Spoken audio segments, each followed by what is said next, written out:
want to start in the post-game locker room, in the post-game press conference. A lot of the veterans spoke, and we're now into the offseason. They can kind of talk big picture. 3 veterans in particular spoke who were really interesting. Nick Bosa, Fred Warner, George Kittle. And let's start with the defensive players first. They were on the field for a 47-point blowout. They got destroyed. Fred Warner was out there for that. Nick Bosa was out there for that. I mean, a lot of starters. And yet the defense went through the motions, couldn't stop anything. I mean, the Cardinals aren't even good. So after the game, both Bosa and Warner say that they were embarrassed by their own defense. Essentially that they're embarrassed to play for this defense and embarrassed by their collective performance. That's an interesting word to use, both of them, embarrassed. Just last week, Bosa was talking about how much fun it seems playing for the Lions would be. He was looking at them almost with longing. Like, wow, that team looks like a lot of fun. The Niners don't seem like they're fun at all. And it seems like the best players on their team, the guys who are really accustomed to playing at a high level and winning, are starting to maybe disassociate themselves. Because Nick Bosa is not an embarrassing player. Fred Warner's not an embarrassing player. And how much embarrassment will these guys put up with until Kyle Shanahan figures it out? Then you had George Kittle, who is like the most aw shucks, if you don't have something nice to say, don't say anything at all kind of guy. So he's talking about exit interviews.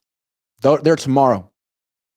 And Matt Barrow says, so you're going to talk to Kyle tomorrow, right? And George says, I don't know, will I?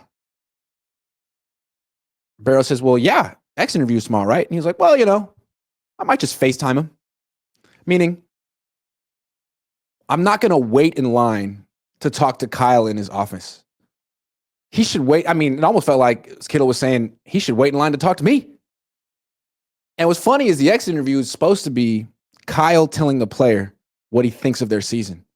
But Kittle, who's going to be in the Hall of Fame, and Kyle probably won't, or at least hasn't put together the resume yet, says that he'll talk to Kyle about his own season, George's, and he'll also talk to Kyle about Kyle's season, how he did this year. He said that. I'm going to talk to him about how he did this year. And he said it in the aw shucks, nothing really to think about way, but it stuck out to me. So I said, hey, George, how do you think Kyle did this season? And he said, well, I'm going to save that for my conversation with Kyle. And he said, that's a good question. Maybe he's going to tell Kyle, I don't care what anyone says. This was your best season. You had so many injuries and tragedies and misfortunes that actually, I don't care what Grant Cohn says. I think this was your best year. I don't think he's going to say that, because if he were going to say that, he could say that publicly. He could give us a little preview. I'm going to reassure Kyle. He's probably being really hard on himself. He's blaming himself for everything like he always does. And I'm going to go in there and tell him, Kyle, it's on us. We didn't execute. You're a great coach. I haven't heard anyone in the Niners call him a great coach in a long time. It sounds like, I'm just guessing here, that George is going to have some actual criticism for Kyle Shanahan. Maybe he's going to hold a mirror up to Kyle Shanahan's face. Kyle, thank you for praising me for my season. I know I did really well, but I don't think you did so well. Here's 5 things you could have done better. And you can't scoff at me. I'm not Grant Cohn. I'm George freaking Kittle. Look at me when I talk to you. Could be something like that. I don't know. Maybe George is too Midwestern to be that direct, but I'd like to know. I think that, George Kittle knows football a lot better than I do. And I think all of us could probably list 10 Kyle Shanahan football sins right off the bat. So I'm really interested to know. I wish I could find out what George Kittle is going to talk about, but there's a lot of meat on the bone there for George, who really understands football. His dad was a coach.